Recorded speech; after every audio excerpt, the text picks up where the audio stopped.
are watching The Horizon, the voice of the Amber Woman, exclusively on ABC Amba TV.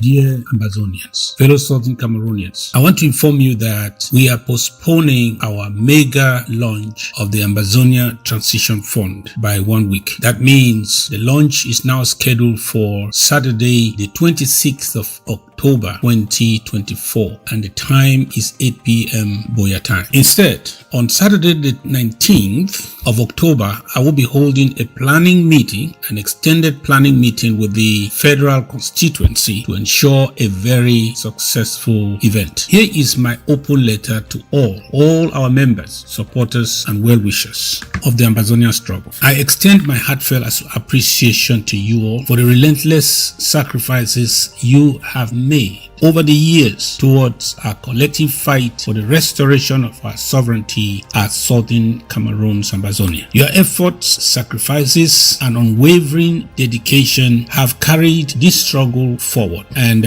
we are now entering a critical phase, what I call the transition phase. And this demands even greater unity, focus, and sacrifices from us. However, as we press on, we recognize that some of our most valuable supporters and actors are showing signs of fatigue, and that is natural. To those of you who once stood in the forefront of this struggle, giving sacrificially of your time, resources, and energy, but step down your commitment for a season. I humbly appeal to you that the work is not yet done. The dividend of our labor is now within reach. But now, more than ever, we need you to rise again, all of us, and strengthen this movement, strengthen our endeavor as we push towards the finish line. This is the moment when our continued support is most crucial. To our brothers and sisters at home and abroad who have watched from the sidelines, this is your call to join the train, or you will be left out permanently. We are transitioning into a decisive phase in our struggle, and we want to number our winning team now. The sacrifices made by so many of us will be in vain if we do not seize the opportunity before us. There are movements, if I can tell you, happening right now, both within Ambazonia and without, that we must take full advantage of. The stakes are extremely high, higher than ever. It is like a farmer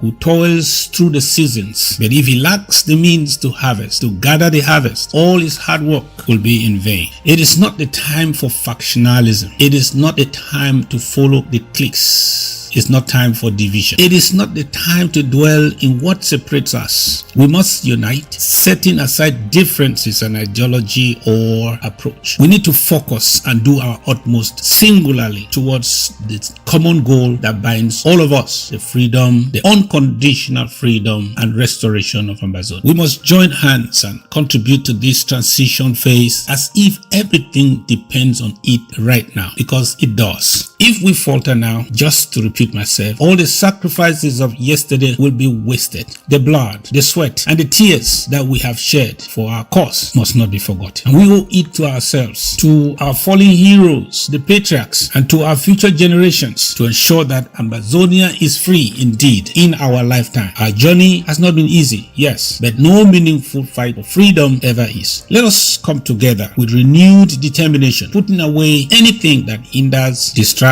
our collective progress. The time to act is now. See you on October 26 or before. October 26, 2024, with at least $1,000 is not too much to request as we board the train to Boya to start funding our strategic operations during this very critical phase. Yours in solidarity. I am your servant in chief. God bless you, and God bless our beautiful nation.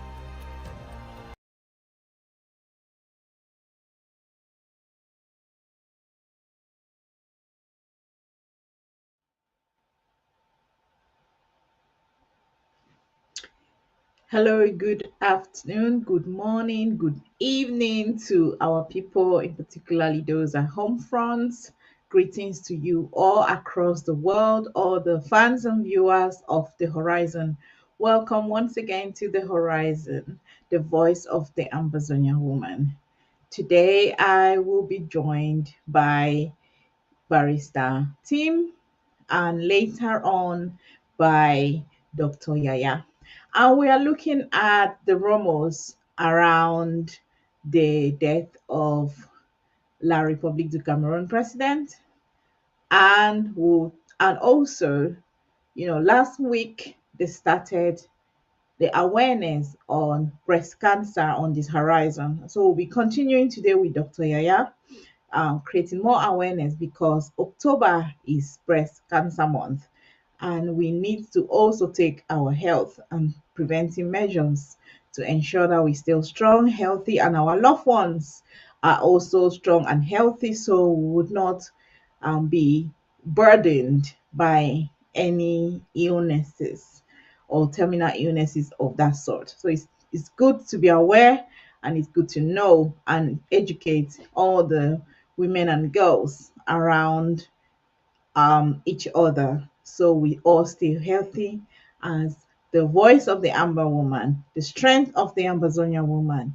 the will, the desires, and the inspiration of the Amber woman is absolutely undescribably necessary for our freedom cause. And now I will start with Barrister Tim as we look into the recent rumors around the death of either the health or death or life or not alive of the La République president.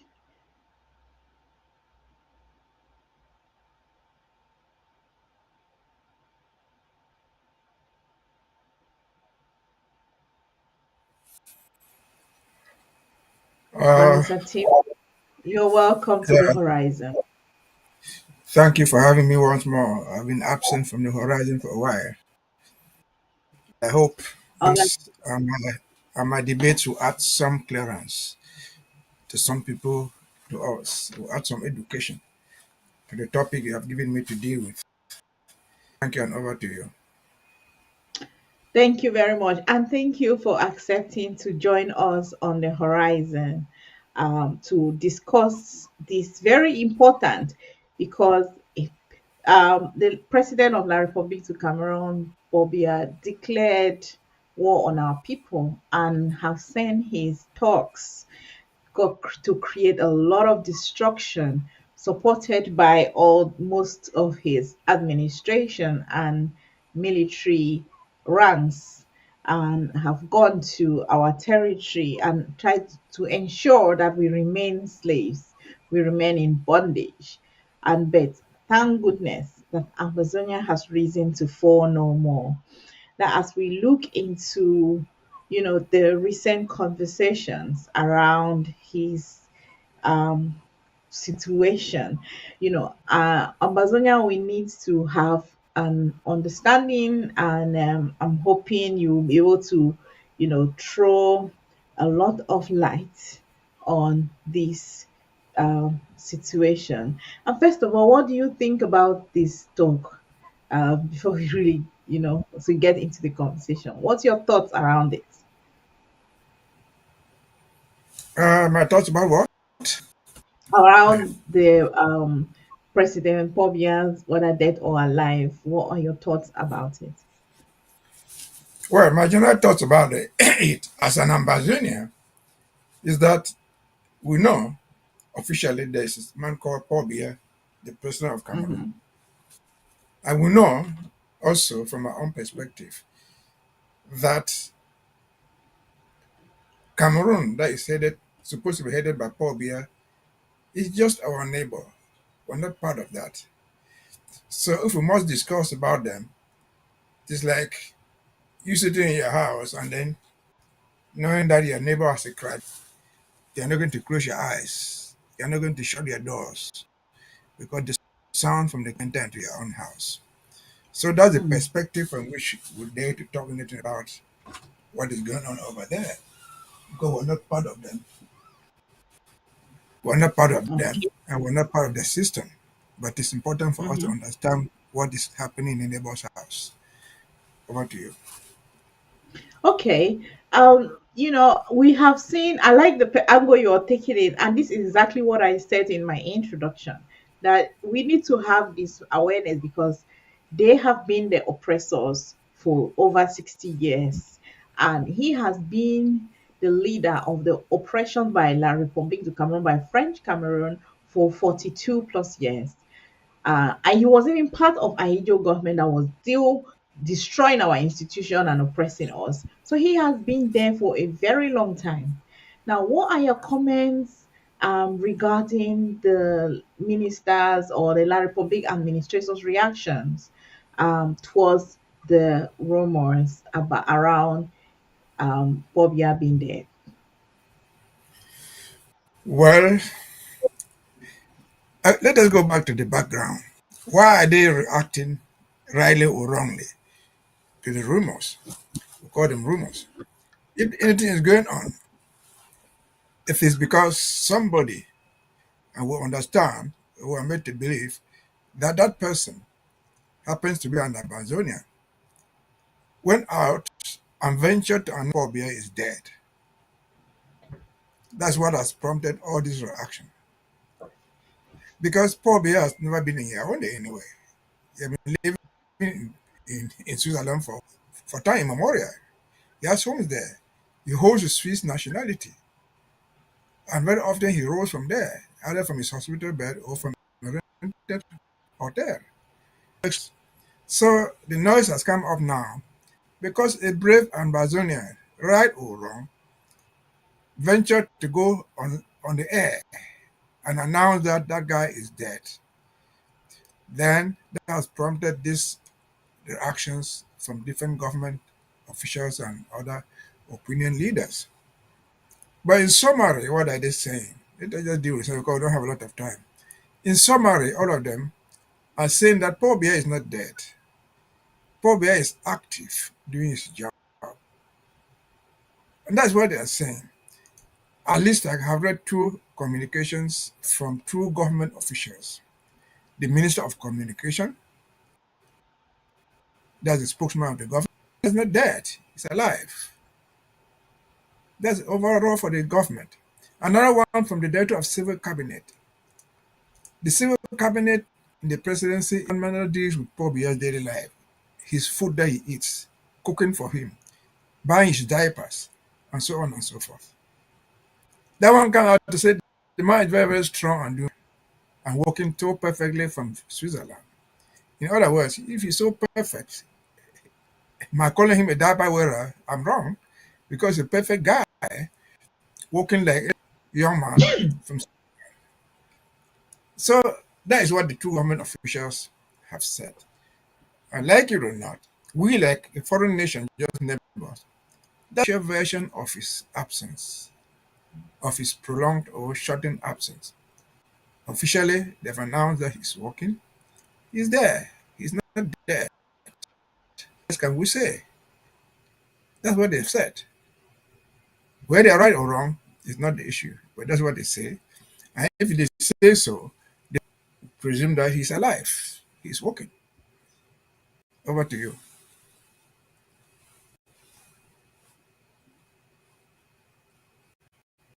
You.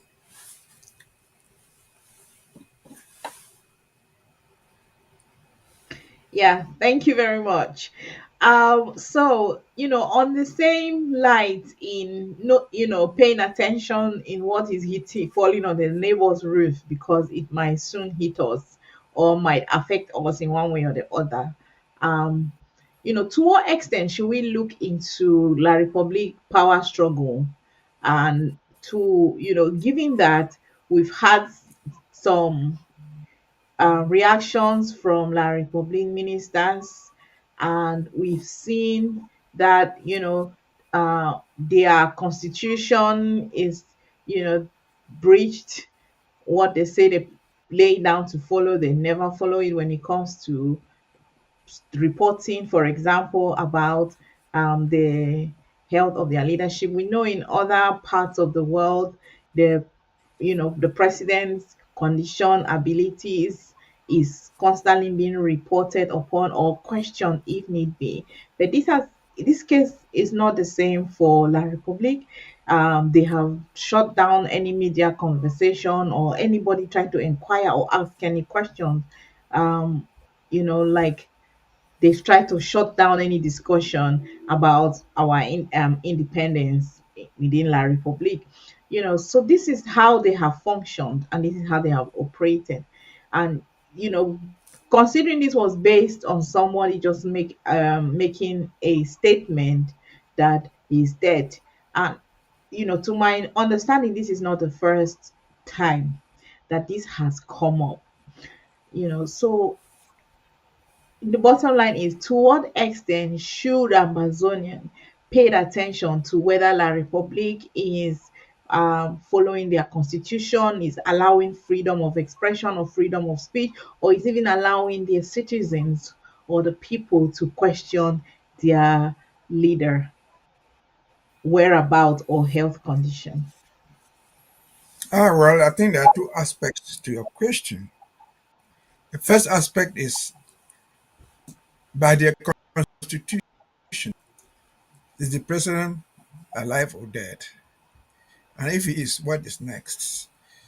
The second question, which I will make it the first, is whether by their constitution, people, their citizens, or any other person is allowed to discuss these things freely, what we call freedom of expression, either there or else. I'll start with the first one. The Constitution of Cameroon allows for freedom of expression. So their preamble says that the United Nations preamble, they say that they are attached to all those rules. But that is in the writing because a constitution does not operate in the air. It operates in the context of a given society. And so, what we know about Cameroon, is there any freedom of expression anywhere in form or shape in the first place? Certainly not. And so, if there's no freedom of expression nationwide, because politics is local, what is the that's in Cameroon? If there's no freedom of expression in any other thing that they do therefore, you cannot expect freedom of expression when it comes to the presidential activities. You don't need to go far to look back. Just 2, 3, 4 years ago, legalized political parties in Cameroon there, notably the MRC. They projected demonstration to do what? Among other things, to bring light, to bring pressure to bear on the government to deal with the so-called the problem in the northwest, which we call Amazonia. These were not simple people. It was just an intention. They are not even going to demonstrate. They went out and arrested them, dug them from their houses, not even arrested them, knocked their doors when they were still sleeping, and got them out for thinking. Among them, university professors, them and sentenced them to 7 years, and so on and so forth. Some of them are already dead. The country, as the country of Cameroon, has been publicly to denounce those things. They took them out for having an intention to demonstrate. They charged them because of their choice and jailed them. To anybody who knows what is freedom of speech, freedom of opinion, that is. But the people are still in jail. Some of them have died, I've said. What is the Cameroon people, the 20 million people they came to have, what have they done? They simply kept quiet. I just gave this as an example because they can arrest political leaders. They come to the leader of that party, which in fact came second in the presidential election, and locked him up for 9 months for his party even dreaming to demonstrate, to ask for something which is legal. If they believe that Amazonia is part of their country, not West Southwest, and people are dying there, people are being, is that not something worth any political leader speaking about it? They caught him inside and jailed him, but he was just an opposition leader. Prior to that, remember 2010, there was one of them in parliament. Wilbur, he was a parliamentarian enjoying parliamentary immunity. He took on the floor of parliament the protected speech. What is a protected speech? A protected speech is a speech made under protected circumstances. A parliamentarian has the freedom and is protected under their own law to stand before the assembly and raise any issue of his or her own choice. Mr. Wilbur did nothing but just do that, address them for a few minutes. What happened? They issued a bench warrant for him. They took away his immunity, and as we speak, since 1919, in order to survive, Mr. Wilbur fled the country. He's today in exile. So is this a country you think that can ever have any freedom of anything? Before talking about freedom to talk the absence of the head of state. No, it's not there. And so those freedoms are totally not there. Then if you since we don't have time to whether constitutionally those things are even there and most of the things. Since we are dealing with the presidential absence from the scene, before we go to the constitutionality of it, Cameroonians have said people, a breed of citizens, a breed of people I don't understand what. And with this, I will join Mr. Trump, the former president of the US, for describing that country and others as a shithole country. This is a junk of a country. They are complaining about Mr. Paul Biya, who is supposed to be the president of that country, elected back in 2018 as a president. A year after that, this man has a 7-year mandate. A year after that, he officially abandoned the presidency, transferred into a second, in fact, call it a vice president, if at all. Did this officially by passing in 2019, in which he purports to authorize his Secretary General for him. But he did more than that. It was not delegation of authority, it was not delegation of signature. No, it was handing over the country, the presidential office, to the Secretary General. Why? Because that very decree states in one of its articles that that thing states in one of its articles that the Secretary General, to whom the power was supposed to be delegated, shall be the sole person to decide what the president will sign. So he signs any other. And if he feels that something has to be sent to the president to sign, he will send it to him. Who is now the president? Who is delegating who? It is the Secretary General delegating what he likes. And since then, as you said, he has been doing that since 2019. It is the effective presidency in Yaoundé is Mr. Secretary General, who signs things for him and goes beyond that, who rules by high instructions. Instructions are not signatures. And so that's the premise from which they come. If you analyze it from this angle, William Paul Biya has been absent. If his Secretary General has been signing all these orders, his Secretary General, in brackets, president, he has been doing all this even without authority. Nobody in Cameroon, among them university professors, has been able to challenge that authority legally in any country. Is it because they don't know? They know.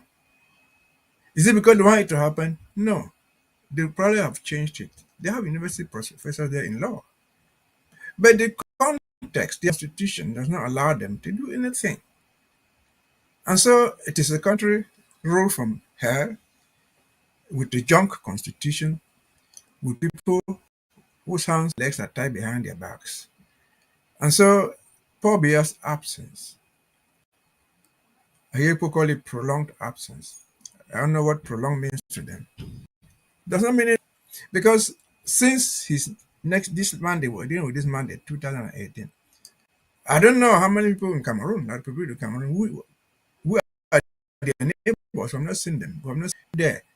They have not seen Paul Biya in any place in Cameroon, in Ebolova, in Kribi, in Garawa, anywhere else, despite all the difficulties they have there, despite all the natural disasters and accidents that have occurred.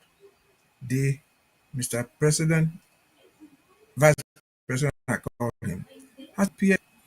So what does his presence or absence, what does his physical presence or absence mean to the people? Means nothing. Means nothing. Because he has not been there. He has never been there. For the past several years, this man has been living in Switzerland. And so can we say that they are missed from him? They have missed nothing. And again, because we don't have a lot of time, let me just transition to what he talked about. Is he doing these things constitutionally? No, it constitutionally. All what they have said is by their own constitution, right. It's constitutionally there. And so the president account to them, but you can delegate his power to anybody. I saw I saw a petition from one of us. He's an Amazonian. He's a lawyer, writing to the president of the National Assembly, complaining about the absence of the president, quoting articles of the Constitution. With due respect to him, he might be right, but he should know that those things are not going to work because that's not how they work. And so, us to do it adequately, you must know when the Constitution can say it.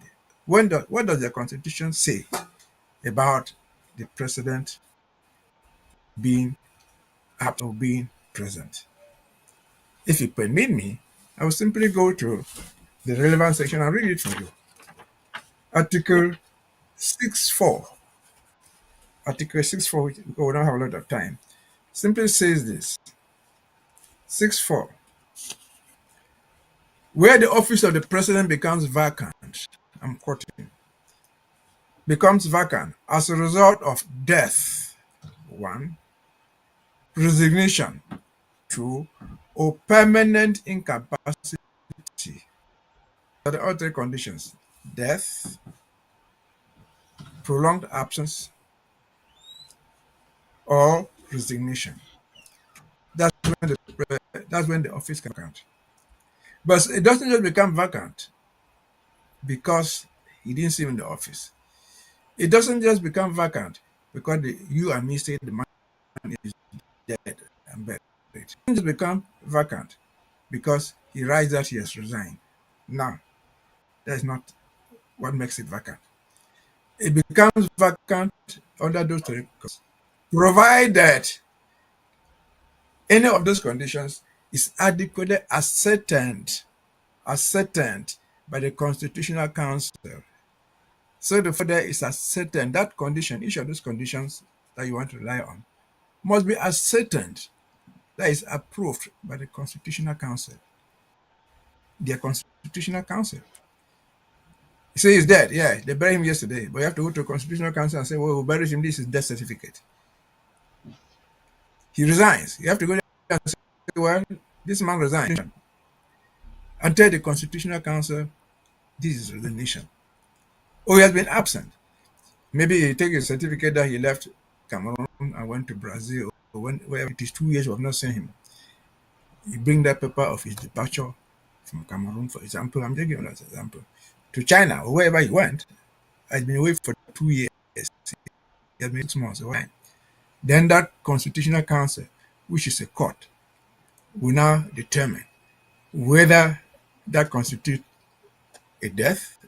If it's a death, you can fabricate a death certificate in Douala. It was certain that is right. Or resignation. You could force a signature. You say, yeah, truly has resigned. This is, or prolonged absence and that type of stuff. You have to go to the Constitutional Council, and they will ascertain it. And so that's where the trick lies. How do you go to the Constitutional Council to say that this is his death certificate? This is his certificate of resignation, or this is his certificate of prolonged absence. How Tanfu, the lawyer in Cameroon, cannot do it. Not all person can do it, even Akeremuna, even Musonge.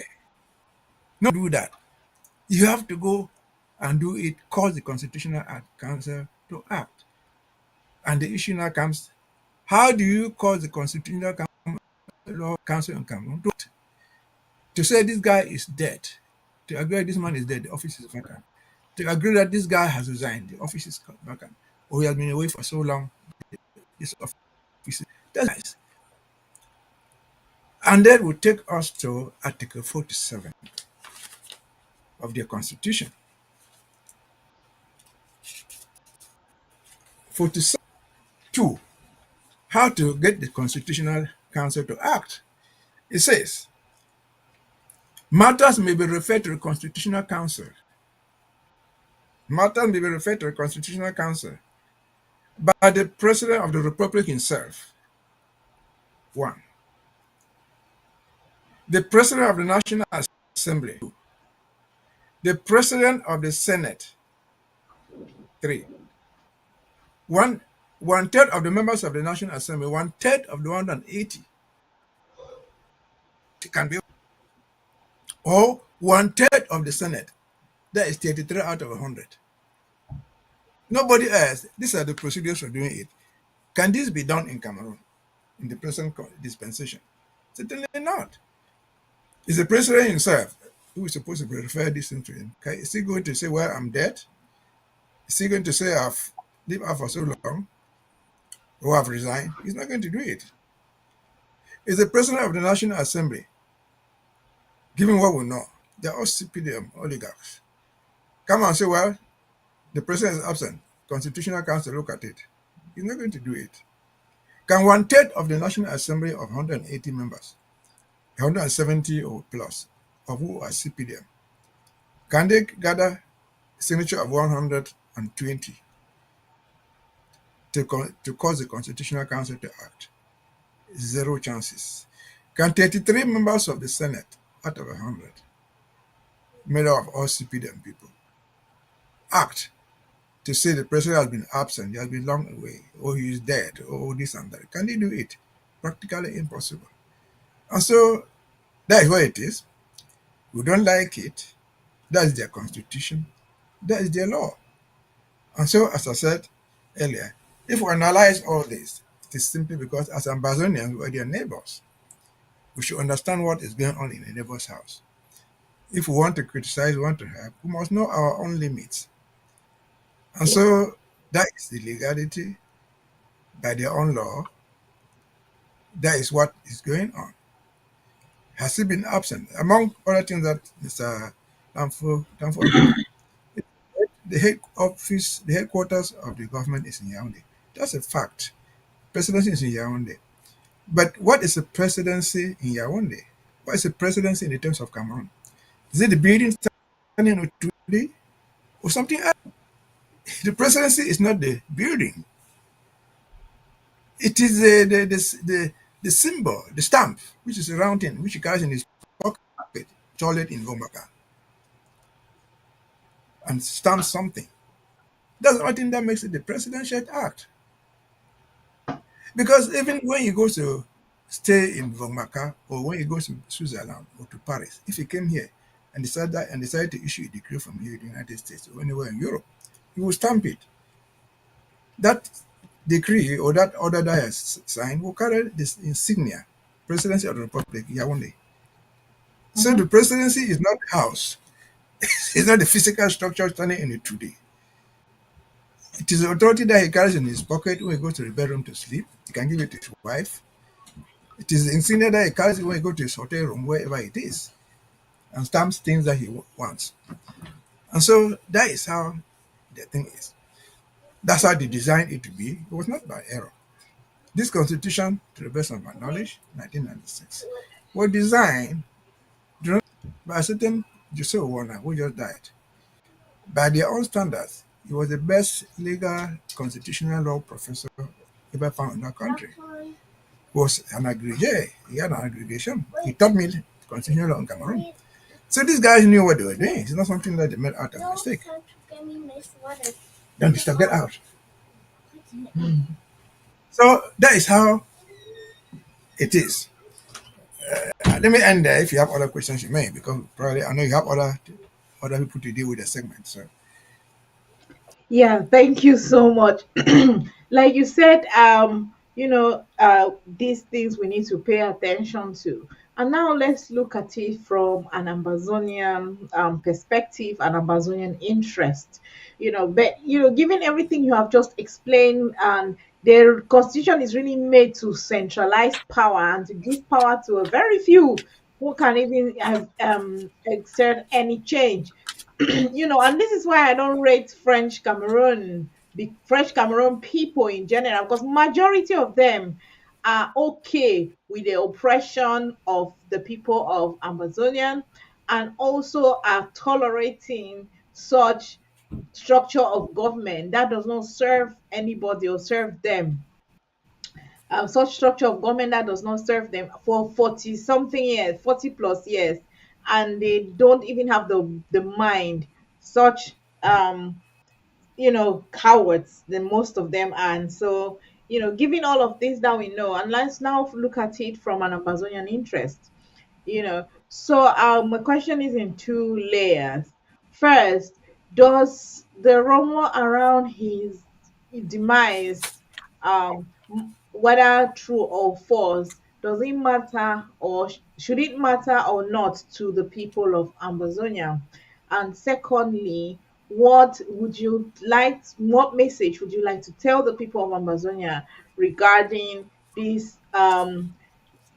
supposed power vacuum that may be in La Republic or governmental structures, that is messages, contradicting messages are coming from their within their administrative persons. So what are your take on these two questions?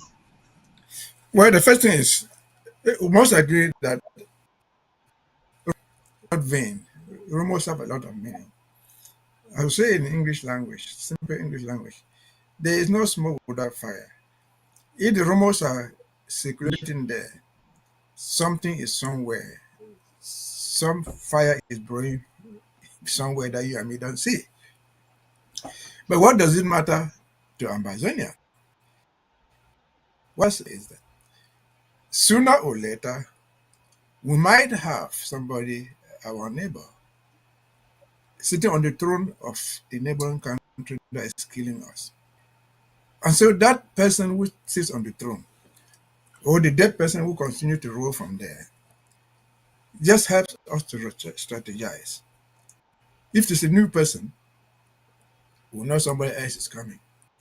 But overall, whether it is Paul Biya or not, or somebody after him, or it is Ngongo, all of them that we call collectively our opponents, they understand only one language, the language of violence. Because nobody there has attempted to tell Paul Biya that killing Amazonians is not the solution to the problem. They have killed us, continue to kill us, with what they call the National Army, funded in the majority by money from Amazonia, by money from Bakassi. So it helps us to prepare ourselves. And how do we prepare ourselves? Put, so the next person, if there's a next person coming, knows that he has seen nothing yet. What happened 2 years ago, 4 years ago, it's not yet something. The truth is yet to happen. So that if it is still the same person who has survived all these criticisms and these rumors, he realizes that two terms of the crisis is worse than 2019 when he handed over to his president and became the vice. It is worse than 2003. And the only way to do this, if I can go fast to what came up there, is to draft. Because these people understand all the language of violence. We draft and fight them. But while we draft and fight them, we prepare us. Now that other Paul Biya, his successor, or whoever is living in the today in Yaoundé, even if the today is transferred to Switzerland or to China, they will meet us at the negotiation table on equal terms and will iron out the differences. This thing will never end until we address the root causes. Whether it is under Paul Biya, under Ngongo, under Shantabia, under anybody, that is where we end. She sent to them. The person sitting in it today is of no consequence to us. What the person does is what is consequential to us. And so it is Brenda that who succeeds in her mother or their brothers-in-laws or cousins. It is somebody from the north, from the east, or from the south. That's not our problem. Our problem is that that person who postulates as a leader in that country, dead or alive, will meet us at the conference table. And the only thing to make them understand that is to give them more power. If we successfully kill all 10 of them yesterday, that's not enough. Next year, 2030, if not more, until census will be drained. Because, as I started from the beginning, Donald Trump called them a shit whole country. But the shit whole country cannot just perish. It has to be repaired. They have to clean their own shit and become a reasonable people. If they want to be part of the international community, if they want to become part of the civilized world, all conflicts end on the conference table. And for it to end on the conference, it involves so many things. You identify parties, which we have already done. At the conference table, you address the real causes, which we are trying to do.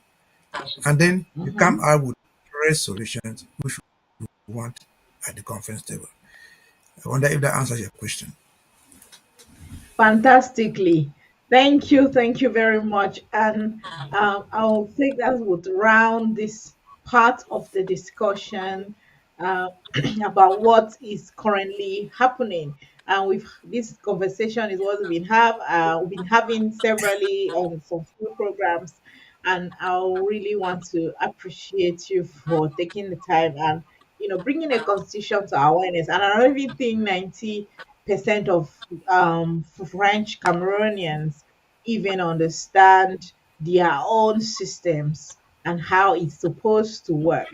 That's why they are very docile with such evil and barbaric and such useless leadership that they have had for over 42 years.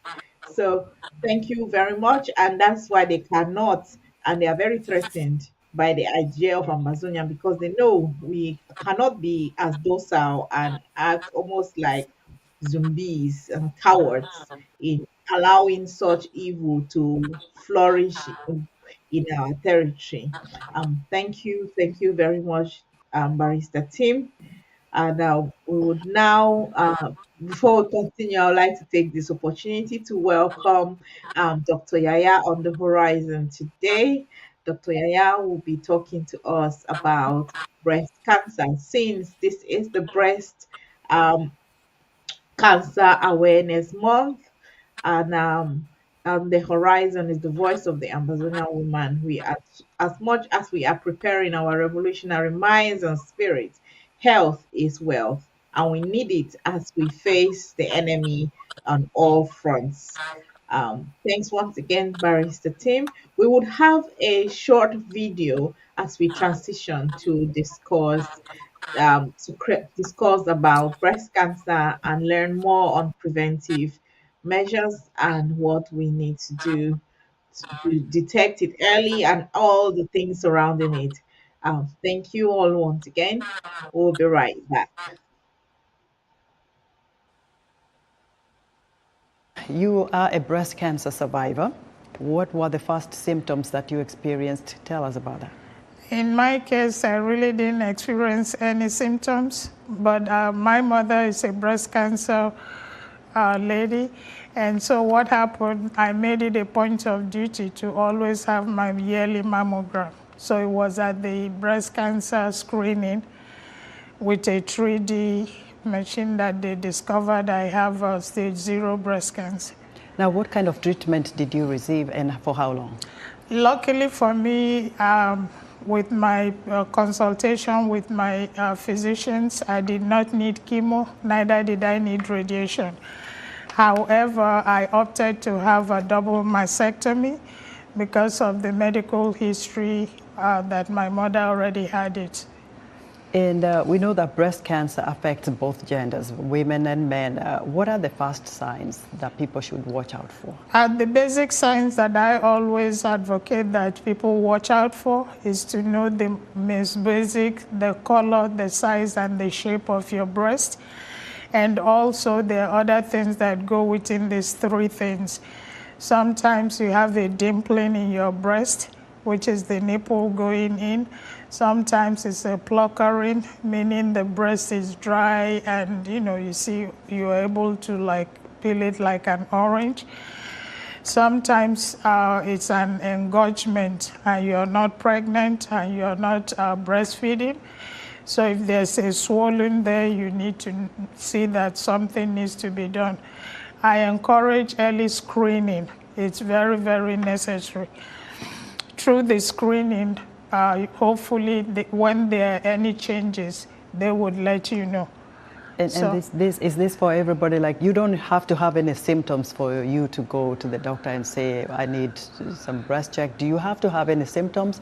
Or you can just walk into the doctor's office and say, I would like to know my status? Yeah, definitely. Sometimes people do have symptoms when there are changes. So it's very important to know your body, know your breast, and know when there are changes. If it's swollen, if it's bleeding, you should be the first one to know, then you talk with your physician. But the important thing is once you notice any changes, go and investigate why and what that is. As we mentioned, you raise awareness about black cancer, especially among black women here in the United States. What's the most critical piece of advice to women out there and those are, our viewers who are listening to this conversation? Again, early screening saves more lives and you have better chances of surviving.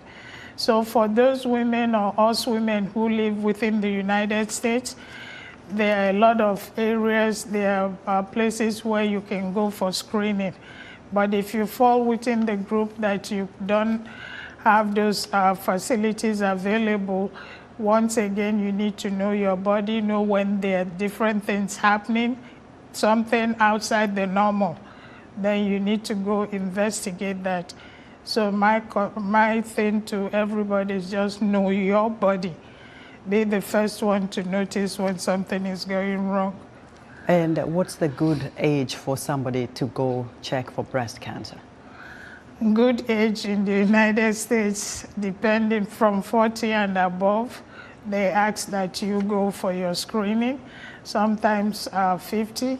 But again, black women get diagnosed at a much earlier age, especially people of African descent. We get diagnosed, twice the rate of our Caucasian counterparts. So it's good to know when to do what.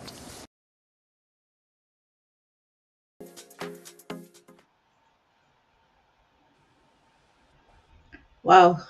Welcome back, our viewers.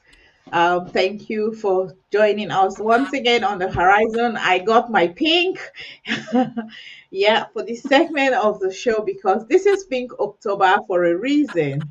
And I know that's just to please Dr. Yaya. She'll be very happy that I got the pink eventually. Oh yes. So Oh yes. yeah. So it's on it's a pink October, so we need to represent and we need to create awareness. And it's pink October for a reason. So just going directly and diving straight into it, Dr. Yaya, do you want to first of all say one or two things Okay. with our Yes. people before we proceed to the topic of the day? Thank you. Thank you so much, Lady Casey, for having me again on this wonderful platform, The Horizon. And Bryce Mbeseha, thank you for everything that you are to Amazonia and for always being a real revered guest on this program. Yes, let's just dive straight. Oh, greetings, fellow comrades. Greetings, televiewers and sympathizers of the Ambazonian struggle, and greetings to the citizens of the world. We're here to talk about,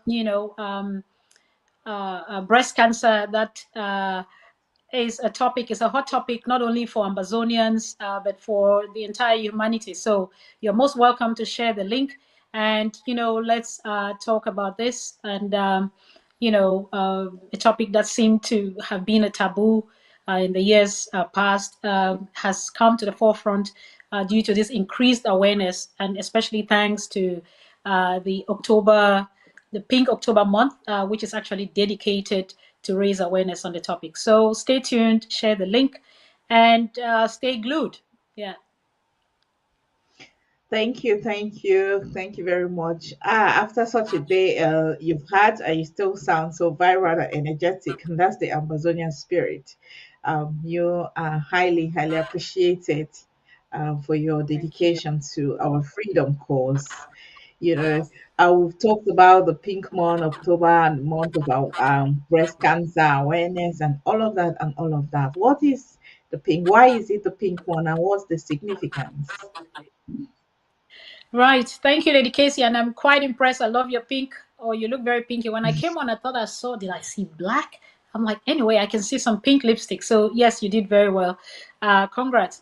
So, the idea, I think the Breast Cancer Foundation, the picked October. I haven't really done any research why October, but anyway, we've got to start from somewhere. It is the month to talk about breast cancer, to raise awareness about breast cancer, because as we know, breast cancer is very, very common. One out of every 8 women suffers from breast cancer. So that's pretty. It's quite a lot. It's not what do you call seldom. Just think about it. You count 8 women you see on the streets, 1 out of every 8 has breast cancer, and you apply that in your family. You can kind of extrapolate how many people could possibly suffer from breast cancer. So it is a topic to reckon with. And with most illnesses, and particularly the word cancer, there is a lot of stigmatization that goes around with it. And again, in medicine, there's also gender specific medicine, and women have been seen, or women and children who seem to have been the disadvantaged group in the past. I'm sure somebody thought it is really important to pick out this topic and really dwell on it and raise awareness and break down, the prejudices and stigmatization, and also help humanity, because what is the community without women? Women are mothers, they are community builders, they are teachers. So imagine 1 out of every 8 women being sick and dying of breast cancer. That would be devastating to the community, to families. So therefore, the health of the woman is not only important for the female, it is important for the community. So it's very, we talk about these things, and we make, we break down this stigmas around it, and freely talk about it to save a lot of lives. So the breast cancer month again is particularly dedicated for raising awareness. Awareness simply means let's talk about it, let's know more about it. It is not a taboo topic. It's not something that should be shifted under the cupboard. Let's get breast cancer survivors talk about the experience, like we listened to the lady. So the main focus here is how to detect breast cancer at a very early stage, because the early that that has a high cure rate, and that's the whole essence. And it starts with simple things like, please interject me at any time. I like talking. Yeah, that's fine. Carry So we heard on. the lady talk about, going for screening. Yeah, I think she particularly has a high risk, in the sense that her mother also suffered breast cancer. And that's one of the risk factors. If you have a first degree relative, like a sister, a mother, or females in the family suffering from breast cancer, that should already be a red flag for you, and you don't have to wait for any age brackets, because every health system, they have, based on their demographics, they kind of say, okay, from 40 the risk is higher, therefore women should be screened as from this age. But if you know that you have a sister, a cousin, a mother, who is or has suffered breast cancer, you are at high risk. It is better to be proactive and actually tell your doctor, hey, this happened in my family. I'm concerned. Do you mind just screening me? But the best and simplest screening, like we've been talking all this while, is actually the self breast examination, which means you are your first doctor. And we saw the lady, what's the name to call her? She's a survivor. Yeah. Okay. I wish I had something more positive. Yeah, the breast cancer survivor. See, she mentioned, um, um, sorry, what did she say? That hers was picked up actually at a very early age and at a very early stage. And she didn't need any intensive treatment, be it chemotherapy or radiation therapy. So the basic message here in this October, if there's one take-home message, is know your breast. Know your breast, know your breast. That means every lady should do her own self breast examination. You have so Yeah, many different yes, videos on Dr. the Yaya, internet. yeah, just a quick one, Dr. Yaya, as you continue with this very detailed explanation. Yes, sure. You're such a great teacher. You are very systematic in your approach. So you mentioned Thank that, yeah, you mentioned that 1 in 8 women, that is an alarming rate. I don't know about anybody, but that's concerning to me. That means 1 in every 8 women Mhm, I know possibly suffers from mhm. breast cancer. And that is really, Mm. really a reason why there is a time like this, like a month like this, for everybody to learn and understand and take preventive measures. So you mentioned know your breast. You were just on the point of people know their breast. And that lady who was talking in that interview about the breast cancer survivor. She said some people don't have symptoms, but they should make it a routine to check. So now that we know this is an alarming condition that can happen to 1 in 8 women, what are some of the signs that people can, signs and symptoms of breast cancer in a woman? Considering that some may not have symptoms, but they need to make a routine check. Is it Mhm, mammogram is called? Yes. So, but for mhm, those mhm. those symptoms and signs that exist, what are they? Exactly. So again, the symptoms, there may be symptoms, there may be any, because cancer is a growth, isn't it? It's an unusual that cracked the code and is doing its own thing and just going bonkers. So usually there's something growing, there's a lump. But that's not always the case. You may have that, or you may not even have that. So usually, yes, it could be a lump. It could just be a swelling, the feeling of tenseness in the breast. It can be an excoriation, or just like a skin redness, or there could be actually be an oozing of a bloody discharge from the nipple, or there could be a change in the skin, the texture of the skin becoming like thick and rough, like an orange peel, so to say, which is not usual. Which is why we still go back, because talking about signs, there may just not be any of these signs that you see in the textbooks. But if you know that this is my usual breast is like this, you know, or that the nipple is this way, and then at some point you start seeing a retraction of the nipple, or it's rather going inward, that's a change. So anytime you notice anything new on your body, that is a sign. So every sign must not be written in the textbook. And last week, I think Mape mentioned another lady who had breast cancer, and her only sign was itching. So maybe if she had a proper physician doing the examination, she could have noticed maybe some scaling of the skin or some redness. But you see, those things can be caused by anything. You could think maybe an insect has bitten me, or I may have used some cream or skin product that doesn't rhyme with my skin. So yeah, the common things are common. It's usually a lump or some kind of lump or bumps.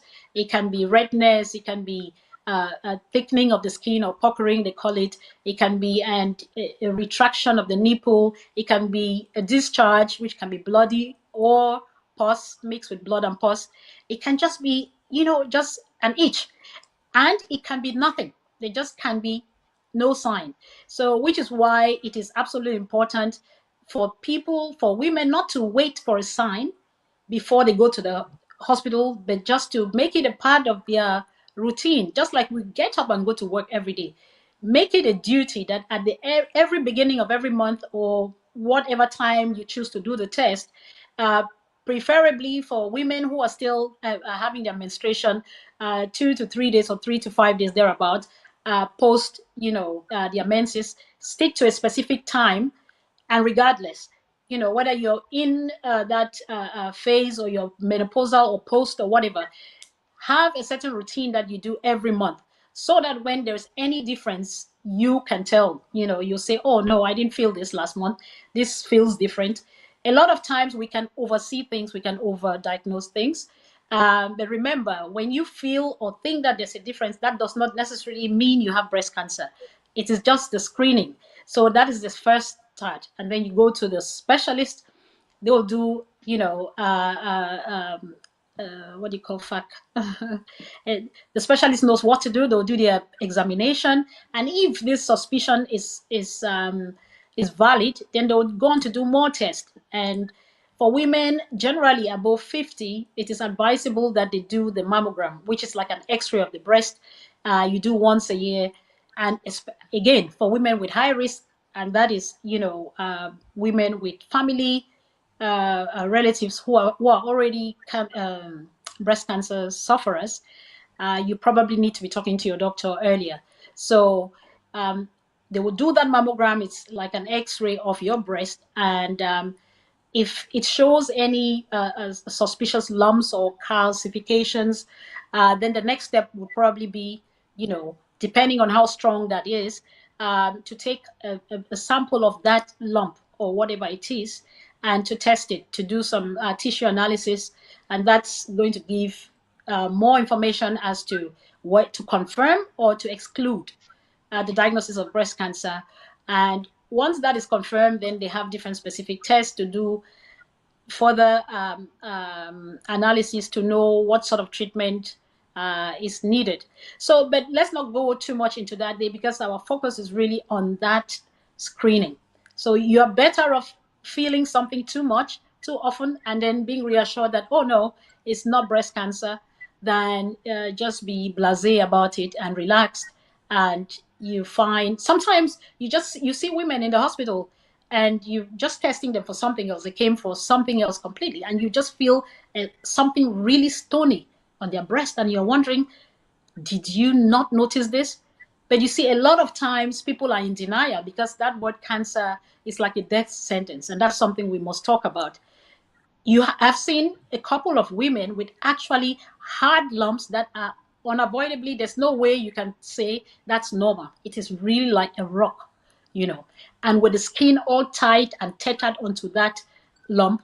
But when you ask and go into details, you realize that there's the fear, and there's the stigma, there's the stigmatization aspect as well, and there's also a shame aspect attached to it, especially when people, some women think that they have to lose their breast and they'll become flat, they will become like men or whatever. You know how society is. But this is just to tell and reassure us that there is a lot of help that is out there. There is a lot of advancement that science has provided. There's a lot of research that is being put into breast cancer, particularly due to this the awareness raising, and the foundations that actually focus on doing research to improve the lifespan of the woman. So please don't be scared. It is a difficult topic, you know, because you feel like you're faced with death. But trust me, we are faced with death even every day. Stepping out of the house, you don't know whether a car is going to hit you, and that'll be it. Yes, the diagnosis of cancer is already a shock. It is not something light. We agree. For the family, for the for the social network. but you're better off knowing earlier because there is a lot of advancement. The survival rate is quite high. The earlier you detect it, we saw that lady, she didn't even have chemotherapy, which is a huge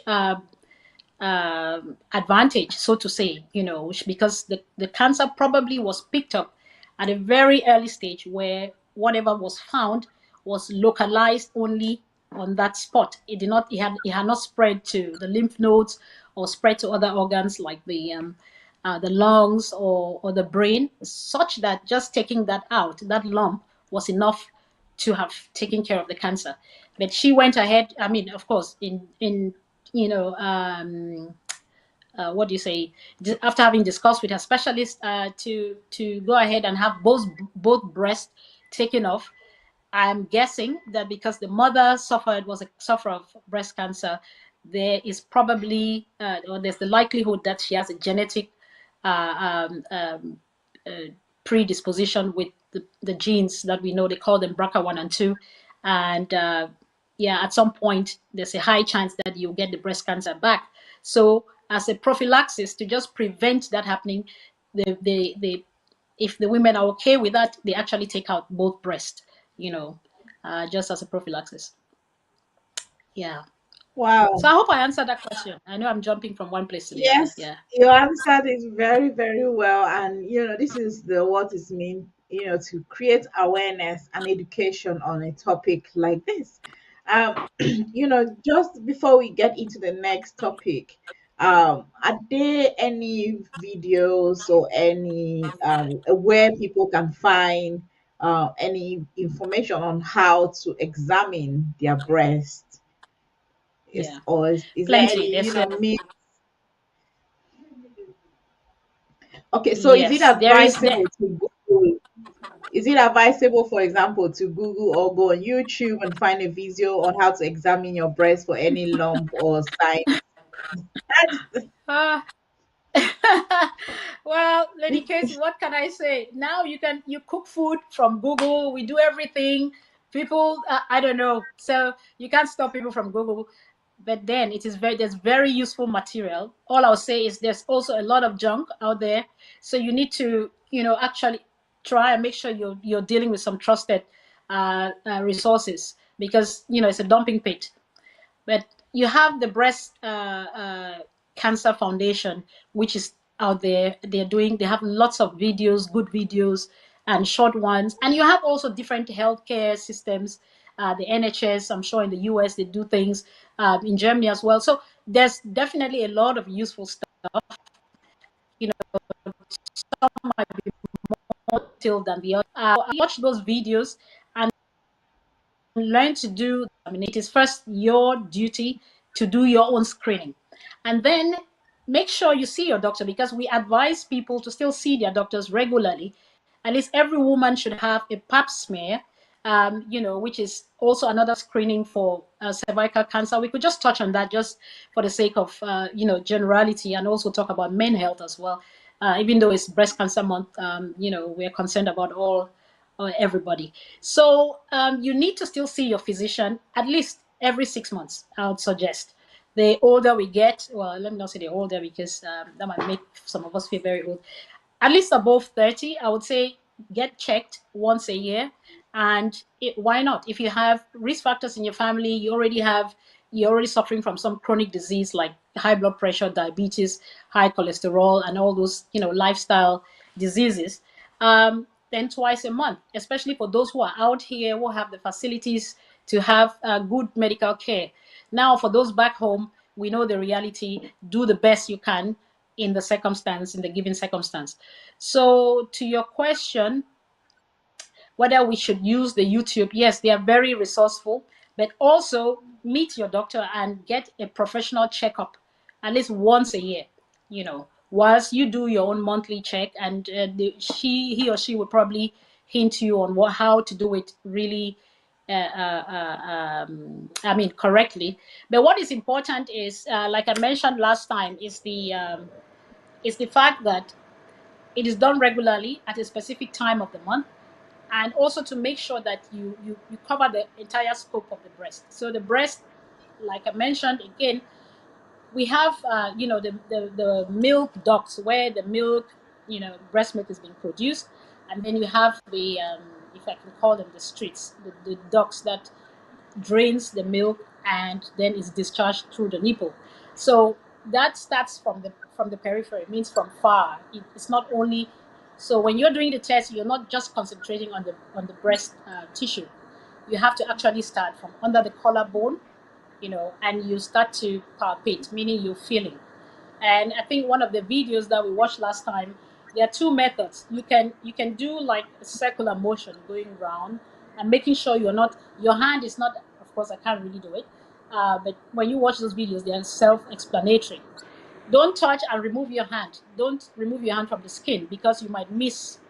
You might just miss that point where there's a change. So let me say if I'm doing this, and I'm going in circular motions. I don't do this and then I come here and do this because there might be spots that I've not touched, right? So you start and you just go in circular motion, having contact with your skin, with your breast continuously, and you're going outward, till you cover the entire surface. And I'm talking about your collarbone going right there and going under your armpit because there you have the lymph nodes, and that's the first station where tumor cells or cancer cells can spread. So you also feel under your armpit whether there are any lumps or any any hardness or any discharge, and you make sure and you come as far as your breastbone to the middle bone and underneath. So you're doing the whole, area. I hope I'm making sense. And the other way to do it, you Absolutely. can do it, yeah. Either you go circular and don't take your hand off your skin, just keep, you know, palpating to make sure that there's no area that is left out. Or other people just go, what do you call this motion? Up and down. Yeah, they can start from there, they go down, you palpate up and down, or you do the circular motion, whichever one suits you. Now, again, there's the question of practicality. Some people have really large breasts. It is hard. It's difficult to say, oh, I'm feeling this or that. Somehow, you just have to find a way of knowing your body. If it's so big, you still find a way of testing it. You may actually hold your breast from the bottom and then with your hand on the top, and making sure you try and press through. But again, that's why you need to also see the specialist who can help with the very specialized testing, and above all to do the mammogram, or maybe an MRI for people with very lumpy breast who cannot really do a self breast examination. Yeah. Wow, thank you. Thank you so much. I have learned a lot. Really neat. But I'll just to put highlight some of the points you've made. First, we can use internet resources, but our doctors, for those who have the facility, will be able to give you directives on how to examine yourselves. And examining yourself is to help us prevent or being detected early, or to start taking any preventive measure if there's any sign and symptoms. And the earlier it can be detected, the high chance of surviving, high chance of it getting treated, like the lady we saw explaining how she survived because it was detected early. And Claire, on that note, is there any more you want to add to just emphasize on the examinations, because that is where we want to focus, because we're no longer in the critical stage where chemo is needed.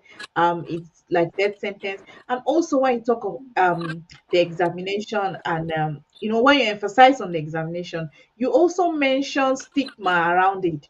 I don't know if you have the time to touch a lot around the psychological, the societal perception, or is that something I think we should leave that for maybe next week?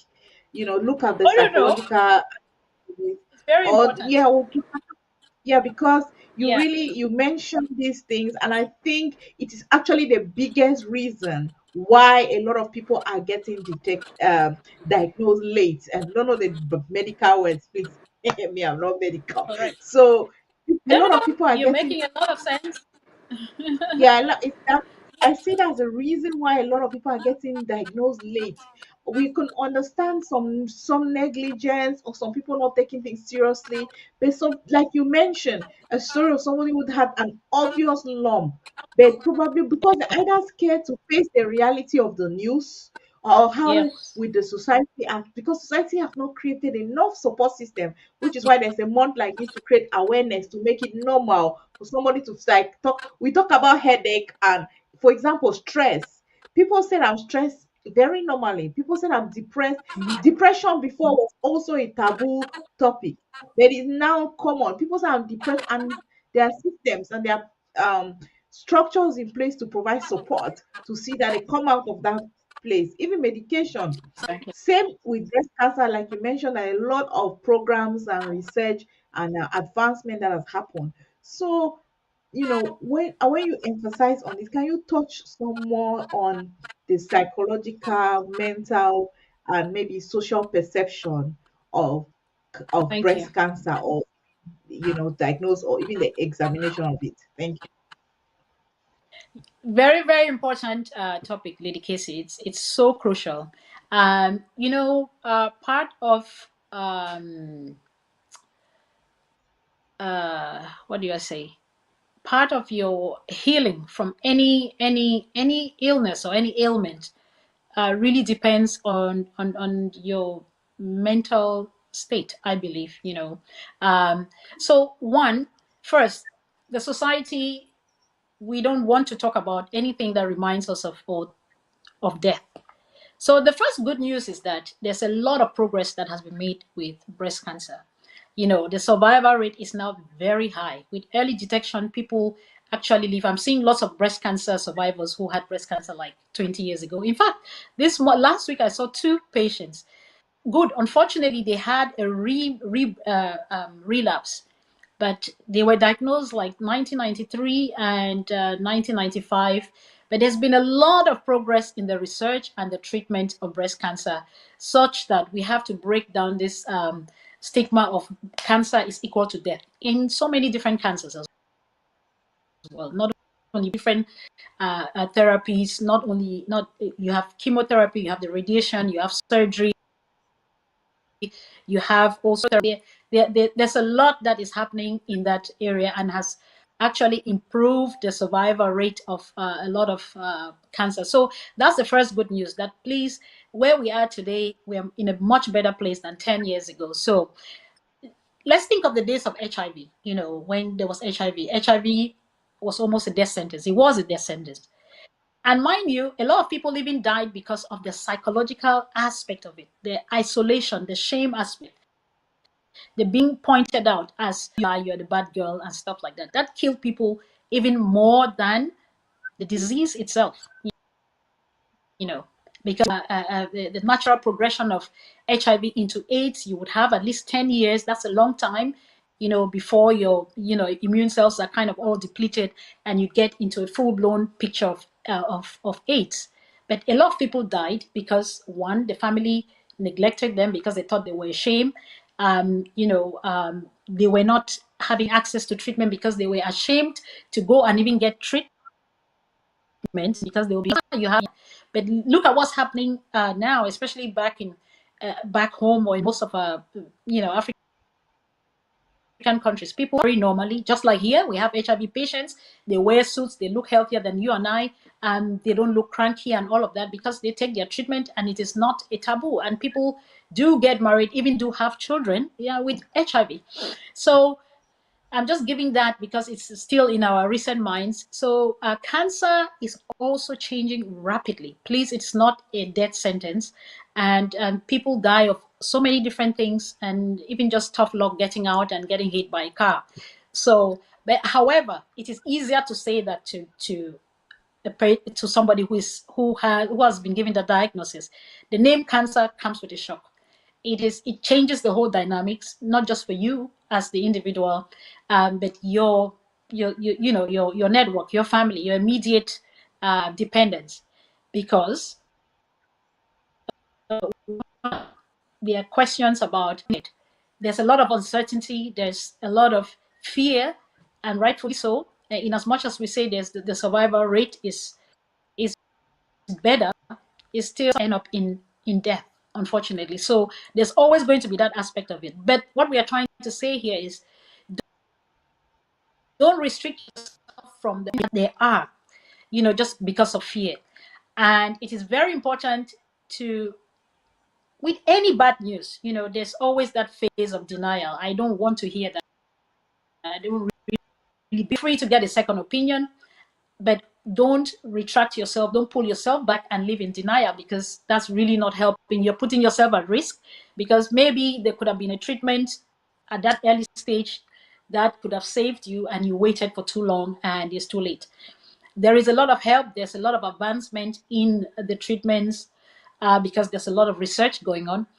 And also, there's a lot of support. That is the most important thing.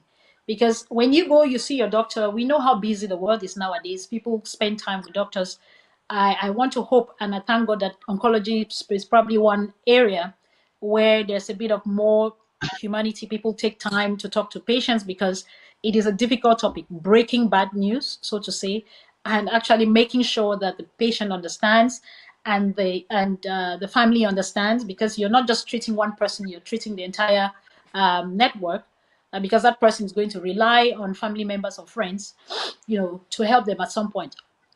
So there are support groups. Even in this busy world, sometimes you go, you see a doctor, they just tell you something, sometimes in a very brash way, and you don't really have enough time to chew down the information. Make sure you call back, or you go back and see your GP and say, I want this to be explained to me very well. And in a good healthcare system, you don't only have that diagnosis, you are actually given put in a network, where you have a social worker, you have a psychologist, you have, different therapists that are all part of your entire plan for the future, and it's a go-to person that you can call and say, hey, I'm feeling this way, or I'm feeling that way. So the long and short is that there's a lot of support. Even online on this Breast Cancer Foundation, you have support lines, and you have also uh, um, the support groups from patients who have gone through that. And I think that's a huge help, because talking about something, reading it from a book, and talking about it out of experience are two different things. If I see a survivor tapping me on my back, and I'm in that state where I believe my life has come to an end tomorrow, and I see someone sitting there and smiling, telling me they have a normal life, they go to work, they enjoy their family time, or their leisure time, and they do all the usual things, that gives me hope. So that's the message. Please don't lock up yourself. There's a lot of help out there as far as the science is concerned, and also there's a lot of support.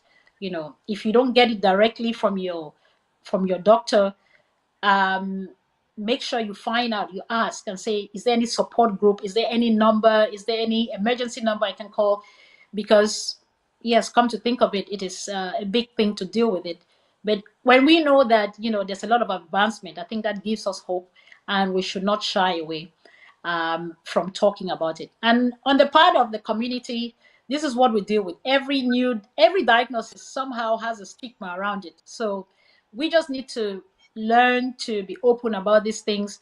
Mothers, teach your daughters about the self-breast examination. Sisters, talk to one another. Friends, talk to each other. And I think that's really the way to go about it. And this aspect of it being a death sentence is no longer the case. Of course, the treatment, everybody's story is different depending on when the disease was diagnosed, and what type it is, and so on and so forth. So one person may just have a lump being taken out, and that's it. Another person may have the full breast taken out, and that's it. Another person may have the operation taking place, and then you have chemotherapy, and on top of that, radiation therapy, depending on how far the cancer has spread. So everybody has a different spin to it, but the long and short is that there is help. There is help groups, and you have patient groups who have actually survived, and taking care of your mental health is very important. Do not shy. There are days you feel fear, anger, because I've seen some people ask, They'll say, "Oh, I don't drink, I don't smoke, I don't do any of these things. I exercise, I eat well, I'm not even overweight. Why did this happen to me?" So there's a lot of anger, especially people who have been very health conscious all their lives. They don't do any of the wrong things, and yet they come down with this kind of diagnosis. It is depressing. So some people to depression, and that matter because again, depression is a whole illness on its own that can lead to suicidality. Some people even get depressed to the point of committing suicide. Uh, Overdose itself wouldn't have killed them. So we need to take care of our mental health. It is absolutely important, with or without cancer. But please, there's help out there. That's what I'm just trying to say. Even if you don't, let me say back home where we don't have this kind of support groups, call somebody you know. Just call in your family. There will be somebody who is medically related, or has a friend, or knows somebody. If you have questions to ask, just reach out to the Horizon, or reach out to us. We are not specialists, as I mean, need to do that disclaimer. I'm just talking as a general, physician. But if you have any questions or fears, make sure you talk to somebody. Don't stay on your own. There's help out there. Yeah. Wow, thank you so much, Dr. Aya. Thank you. We're really taking out time on your day to continue this awareness on this pink month, the breast cancer awareness month. So we'll round up for today, the program on the horizon, and I'll just ask you, given everything you have said, from self-examination, identifying some of the symptoms, and all the emphasis and different ways, and addressing the stigma and societal perspective that may, come up because someone is would discover something and afraid of getting checked or getting to know fully whether it's cancerous tumor or not, because they are afraid of how society will see them when they if they're diagnosed. You've addressed all these different things. So as we round up now, what is your final word for today, as put in everything you've said? What is the message you want our viewers who have mothers, sisters, and aunties, Really, friends, to take to them as we round up for today? yeah. Thank you once again. It's really been a joy being here, even after a long day. I think it's really worth it. Anything we can do to sensitize our people, to raise awareness, just goes a long way to save lives. Because as we know, prevention is better than cure. Yes, sometimes we cannot prevent things, but if we can detect them at an early stage, it gives us a higher chance of, actually curing that disease. So this is the message here. Again, back to roots. Know your breast. Know your do breast examination every month. And if you have the opportunity, once a year at least, to do it in a professional manner. And he will also screen for other illnesses. Remember, we are looking at the entire body. We are looking at the person from a holistic perspective. It's not just go do your breast cancer check and then leave the other things, because you have other health issues like diabetes, high blood pressure, high problems, and different things. So it is important to do a general health check every year for everybody. And for those who already use family histories of a specific occurrence, maybe twice a year. Um, so I just want to say something about those who have had surgery and they've actually taken out their breast. That goes with a lot of mental, weight, because of course your womanhood is kind of tampered with. We know that women are made with breast, and so a woman without breast, they actually go through a lot of psychological stress. As I may say, there's the shame factor, because they think, okay, how do I present towards maybe my partner? I feel like a man and stuff like that. There is a lot reduction surgery. So even those who have had their breast completely taken out, you have surgery, reconstruction surgery, that they can rebuild your breast. We're hoping that we'll have a come maybe next week by the grace of God. To talk about it. So I'm just trying to say that there's hope. We have prosthesis, we have bras that are already like bras with breast. And anyway, women without breast cancer still wear bras with puff ups and this and that. So we're already doing things, wearing artificial stuff on our bodies. So don't feel bad, don't feel isolated, don't feel because you've had your breast taken off. You actually see that sometimes with patients when you want to examine them, they're kind of shy. They've put on so many layers of clothing on them, and then you realize, okay, they have a scar, they don't have a breast. And then you go like, oh, did you have? And some talk about it openly. Some, it's not an easy thing to deal with. We're not trying to banalize it, but we're saying that there is, to every problem there is a solution. Even if it's not a solution, there's a way to work around it. So even if your breast has been cut off, there is breast reconstruction surgery as an option, or you have different types of prostheses that you can use, or bras that would do the trick, at least optically. Dedication, I've forgotten your question. What was it? Yeah, yeah, yeah. I was just saying that the take home message to Oh everyone who have yeah. listened So to so us. the take home message. Yes. Examine your breast always, times a month, once every month. Do your regular checks with your doctor. Follow the videos online, but also think about your health as a whole person. So it's not just breast cancer, it is just your general health. Thinking about your blood pressure, eating right, having a healthy diet that's usually mainly plant-based, we're suggesting, and avoiding excess meat, you know, eating healthy as much as possible, foods that actually grew off the ground and not foods that are processed, not foods from cans and all those things, because a lot of these things, who knows, may have some cancerogenic, some stuff that may promote cancer. There are different other theories of why we even have cancer, but um, take care of your health generally and make sure you have good sleep, you exercise regularly. It just can be anything. You don't have to be in a gym. You can go out for walks. Nature is free. You can dance in your room. You can do whatever. There are YouTube's videos that you can follow, but just make sure you are in motion all the time, and at least 3 to 5 times a week, and sleep well. And above all, take care of your mental health, because that's one big topic that we underestimate, and it's a huge contributor to your general well-being. Making sure that your mental health is is take home message. Please do your self breast examination. Talk about it. Don't be shy. Mothers, talk to your daughters, sisters, ladies. Meet once in a while. I mean, we can have like, especially in the month of October, encourage people who have been through this, because it is a long journey.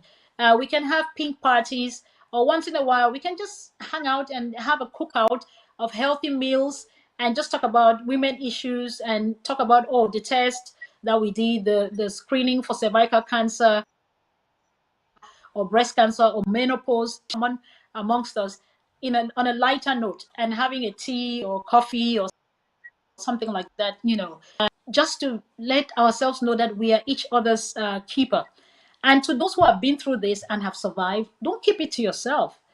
I know it's tough to talk about your personal life, but really that may just be the reason why God kept you, so that you'll be an encouragement to somebody else. Don't stay with your story, because your story could just be a lifesaver for someone else. So please share, encourage, and of light to someone else, and maybe possibly save their life. So on that note, Wow, Dr. Yaya, you have touched a lot of part. I think this segment of the horizon is going to go on for a very long time. You've talked about mental health. You've talked about support group come together and have an informal discussion about these our realities as women. This is the voice of the Amazonian woman, and these are women issues. You've also mentioned you also talked about menopause, and I think we should have a discussion on that. You and I'll have you and Dr. Patience to discuss menopause, because I saw that in our in my workplace, and we sent an email about how to work. If you need support during your menopause, if you need some time off, there's extra support. So it must be an issue that women are actually dealing with, that needs to create awareness of the realities of going through menopause. So these are some aspects of our health, of our experiences, especially as women, that we need to create more awareness. We need to make it easy and accessible for information and for people to talk and share their experiences. And I really appreciate you for taking the time out and bringing up all these things that we've talked. And today's program has been so packed with two dimension, talking about the politics and the revolution. What is happening in our neighbor's house, that we need to pay attention, because it might affect us in a way that also we need to know and be prepared for any eventualities. And that is why at Amazonian we are all rounded, and we moved forward to the next part, which we have so much talk about the pink month, the breast cancer awareness month. And this is how the horizon is likely going to be going forward, because I love these dimensions that we are bringing to our revolution. Because health, like I always say, is wealth, and we need to stay healthy. If our mental health is not on point, if our physical health is not very well, we will not be able to strategize, think, take all the necessary risks, work the money that we need to finance our grass sticks and granules, everything that we need. We need to be wholesome, so that we will stay the course as the Amazonian woman. And that is the motto, the horizon, the voice of the Amazonian woman. We are staying the course, and to stay the course, we are taking all the necessary precaution. We are taking into account everything that we need to take into account as we stay the course and fight for our total liberation. Dr. Yaya, once again, thank you for joining on the horizon, and we will see you Thank next you. week only on ABC Sure. Amba TV. Same place, same time, and on Thank the you. horizon. Thank you, thank you, thank you, our viewers and our restoration fighters. Thank you all, and bye bye for Thank you, Lady today. Casey. Thank you. You're awesome. Thank you so much. Thank you. It's just wonderful having a vibrant young person, so dedicated and so concerned. When I look at you, I have hope, because I see the young faces. So thank you for being there, and keep doing the good work that you do. Thank you. Thank you very much. You're Thank you blushing. all.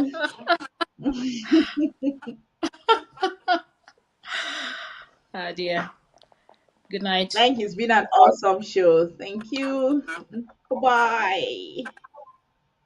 Bye. Stay pink. Dear Ambazonians, fellow Southern Cameroonians, I want to inform you that we are postponing our mega launch of the Ambazonia Transition Fund by 1 week. That means the launch is now scheduled for Saturday, the 26th of October 2024, and the time is 8 p.m. Boya time. Instead, on Saturday, the 19th of October, I will be holding a planning meeting, an extended planning meeting with the federal constituency to ensure a very successful event. Here is my open letter to all our members, supporters, and well-wishers of the Ambazonia struggle. I extend my heartfelt appreciation to you all for the relentless sacrifices you have made over the years towards our collective fight for the restoration of our sovereignty as Southern Cameroon's Ambazonia. Your efforts, sacrifices, and unwavering dedication have carried this struggle forward, and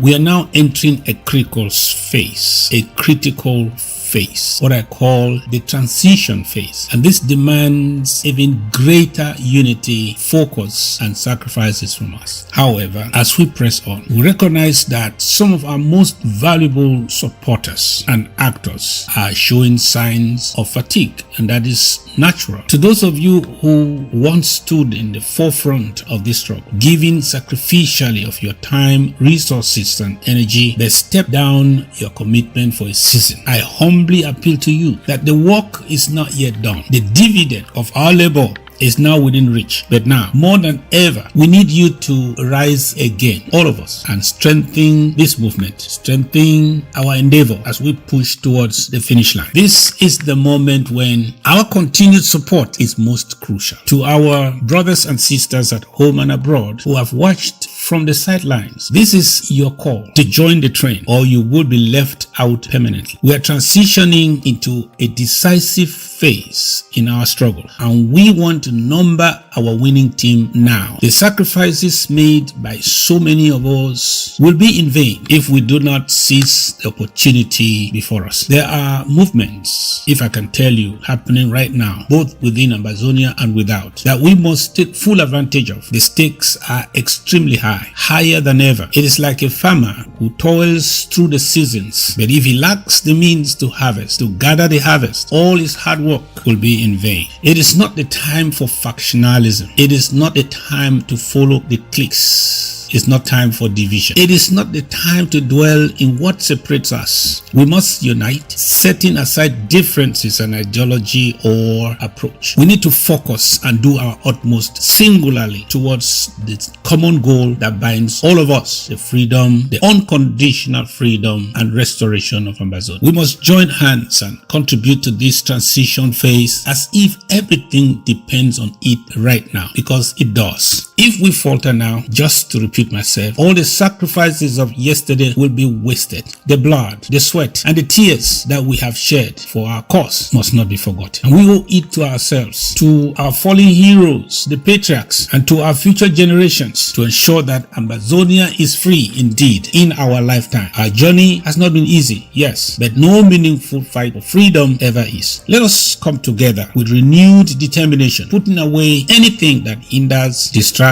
our collective progress. The time to act is now. See you on October 26 or before. October 26, 2024 with at least $1,000 is not too much to request as we board the train to Buea to start funding our strategic operations during this very critical phase. Yours in solidarity. I am your servant in chief. God bless you and God bless our beautiful nation.